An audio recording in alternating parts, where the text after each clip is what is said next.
If you disabuse yourself of hate, then you would know that African sexuality has always been diverse. What the global village has done through the internet is simply to unveil this for us. You don't want to miss the interesting conversations on Demystifying the African Sexuality Podcast.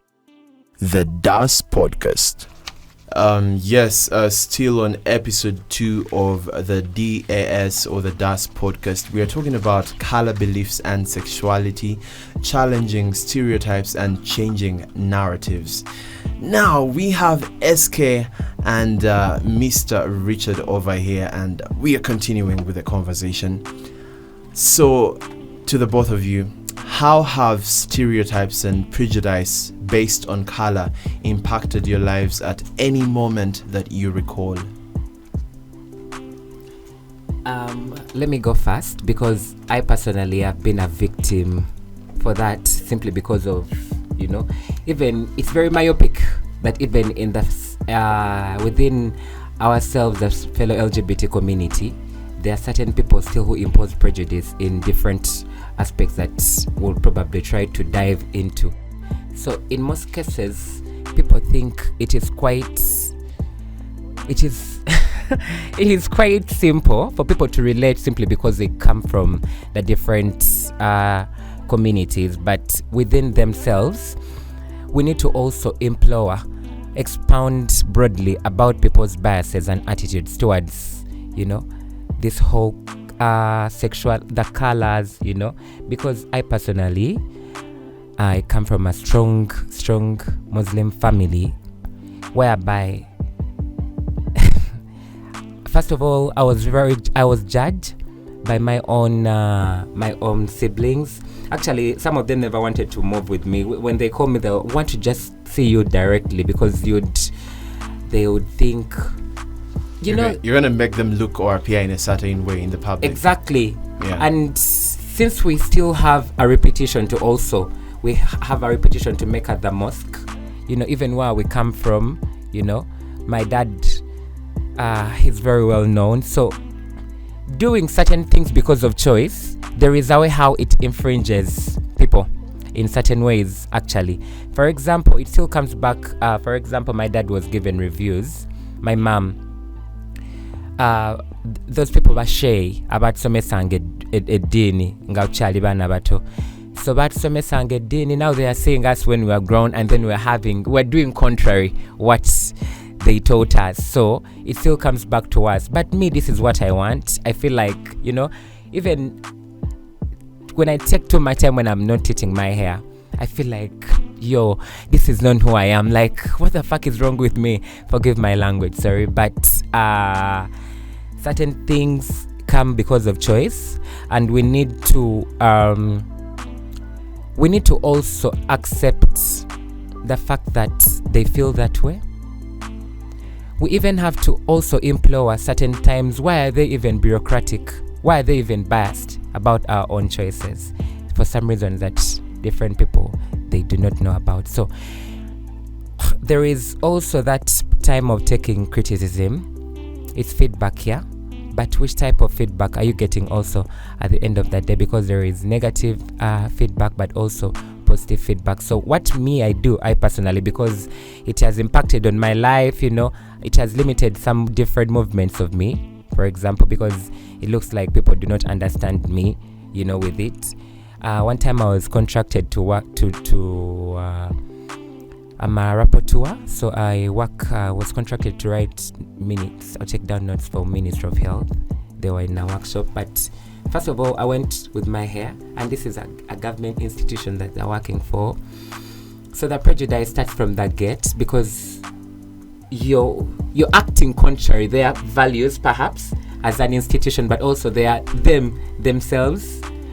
So I wasn't say I was bounced, but I was disturbed on my way to work with them. I was even mentally, I was uncomfortable by going to work in that room, because they first asked me different questions. They weren't sure of the person that I'm the one going to do the minutes at the ministry. So very many people have tried to misinterpret our colors for who we are, but also they have tailored them to our sexual orientations.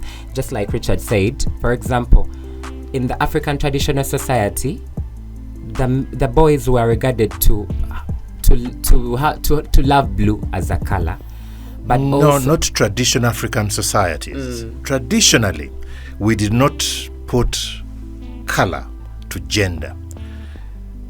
Maybe because we didn't have many colors, but that's probably not true. We dressed up, and that was it. So we used the bark cloth, and that was predominantly brown. So the idea that blue became a color for boys is an import, and pink for girls is an importation as well. So traditionally, it's not quite true, but it is true that now pink and blue are associated with girls and boys respectively. Yeah. So what we can say that our parents made choices for us when we were young, because probably when you say like that, it looks like they did not give us a chance for us to make our different choices in terms of color.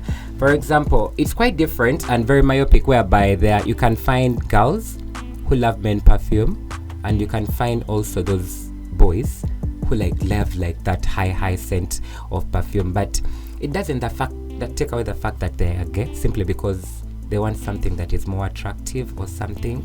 And also the other one, I don't know, I'm asking, but I also stand to be corrected if that makes you not a man enough, probably, just like Daniel has put on pink, For example, even when you, a woman, you love for example, a dark color, I regard it to be a tomboy, for example, in the community, simply because you do contrary their expectations. I don't know, I stand also to be guided in that way, and still it goes back to choice. Yeah. We weren't meaningfully given time to take about our own choices and embrace them as we right about even now in this current situation. Because I told you, when you come to my house, you'll find even my curtains, my notebook, literally you'll find something around me that is from my color that I want, because it makes me happy, makes you fulfilled. Yes, exactly. So more impacts, like I said, I take feedback, but it depends which kind of feedback I'm actually taking in and I'm not taking in, but it has positively impacted on my choice as a person. Yeah, before I let you go on this one, you mentioned you earlier on said that you got disturbed when you went to work with the Ministry of Health in the rapporteuring, is it? Yeah. When you had dyed hair. So have you felt uncomfortable when you're dressed with outfits that are a certain color when you moved into a place? Have you felt some certain kind of way? Have people probably looked at you in a certain way that you would probably not mind sharing with us? Yeah, as of people who know me actually, and they have taken long with me, they learn to know who I am. And even when I take long without tinting my hair, they tell me, what's wrong? Are you sick? You've been changing. So it's very hard for people who do not know you to really understand who you are. For example, even when I went to the ministry, I did what was contracted and what was assigned of me to do, because I was consulted in the first place and I knew what I was going to do there. However, because of their personal beliefs, values, and attitudes, someone is going to make you feel bad simply because you made a choice in the first place. So, but me, I did what was supposed, and I did what was contracted of me, and they appreciated my service for them beyond even the normal look.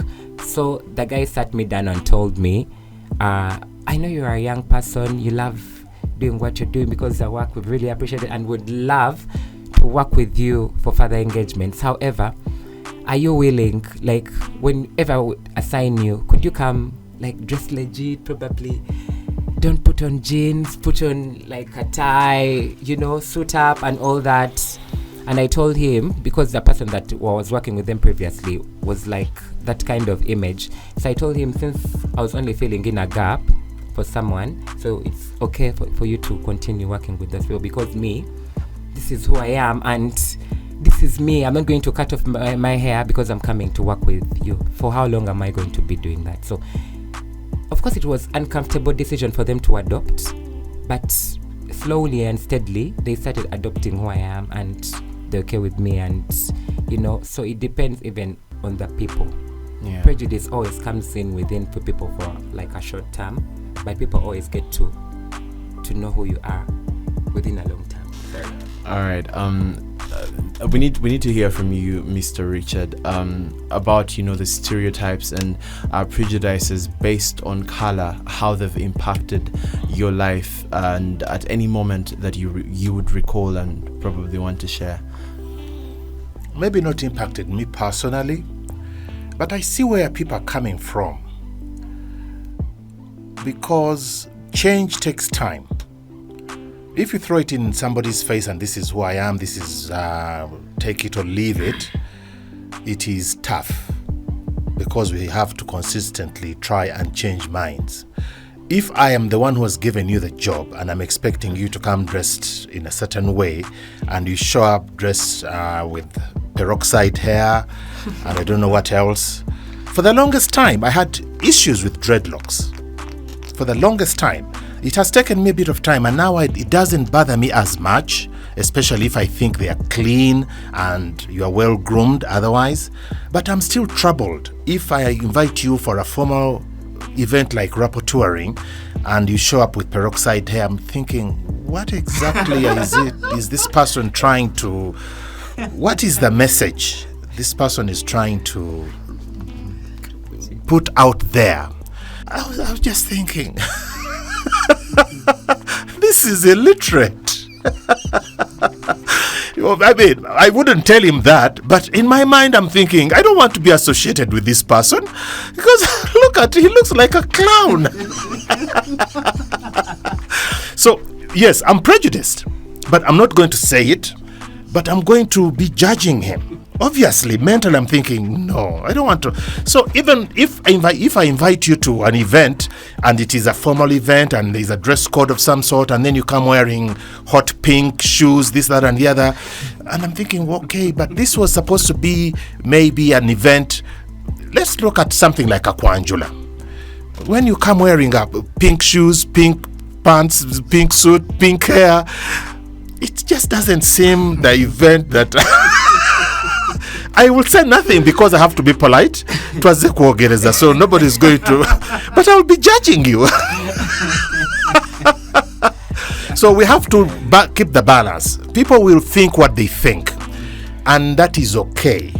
And they will judge you. I think you are lucky that they engaged you and they saw your work and said, let's figure out how to work with this. But if they don't, that is still something that you cannot blame them for, because you've brought this upon yourself by dressing outlandishly to an event where certain dress codes are expected. But once it happens, and I think that is very good, and you can have an engagement and they say, you know what, we shall live with it, then that is fine.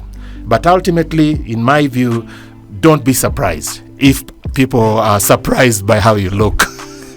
Okay. All right. So before we let you go, we need to talk about the rainbow. And Richard, do you know of any African narrative or beliefs around the rainbow? The rainbow is very important in African culture, and which is why it's very interesting that people are looking at it now and saying, oh, forget this, all that. The rainbow is critical. South Africa is called the rainbow nation for a reason, because they saw themselves as very much multicultural. In Buganda, the rainbow, and Uganda generally, it's just that I know about Buganda better, the rainbow is Musoke, and Musoke is the god of life. So Musoke welcomed the rain. No, first of all, Musoke portended rain. It signified that it was going to rain. Or after it rained, Musoke said thank you to the rain. The rainbow in Buganda is a sign of life, is a sign of fertility. Not only, even in Ghana. In Ghana, the rainbow is a spiritual sign that you are communing with the gods out there. So it's very, very important. Somehow we've looked at it and decided that the rainbow now suddenly is something terrible. But we should embrace it, because we've always looked at the rainbow as a sign of life, as a sign of communing with the spirits, and as a sign that we are going to welcome everyone. In Africa, that's the tradition of the rainbow. Thank you so much. You don't want to miss the interesting conversations on Demystifying the African Sexuality Podcast. The DAS Podcast.